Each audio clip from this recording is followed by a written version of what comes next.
देवीदास नारायण ढोरे सरांच्या आपण प्लॉटवर थोडंसं व्हिजिटसाठी आलो, कारण यांना कपाशीला आपल्याला रिझल्ट द्यायचे होते. सुरुवातीला रिझल्ट देण्यासाठी आलो होतो की त्यांनी हळदीमध्ये वापर करून थोड्याफार क्षेत्रात म्हणजे एका पंपाचं त्यांचं पाणी उरलं होतं आणि ते पाणी उर्वरित जे आहे हे या कपाशीला 6 तासांना त्यांनी ड्रिंचिंग केली. तर या ड्रिंचिंगमध्ये काय फरक दिसते हे पाहण्यासाठी आपण हा व्हिडिओ घेत आहोत.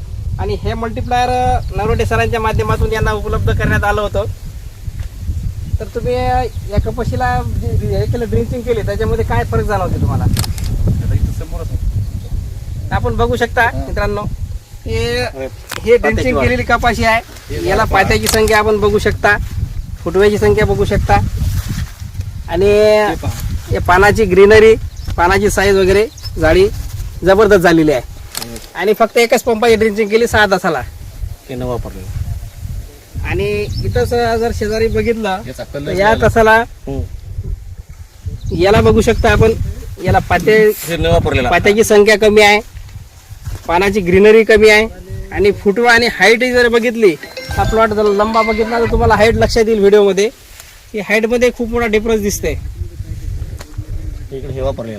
तर हा रिझल्ट मल्टीप्लायरचा आहे. या भागात या तासापासून 6 तास पूर्ण 5-6 तासांना ड्रिंचिंग केलेली आहे.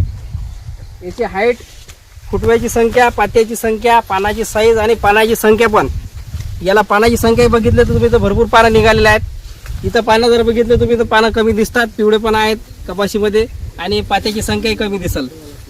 आणि हाईट जर बघितली तर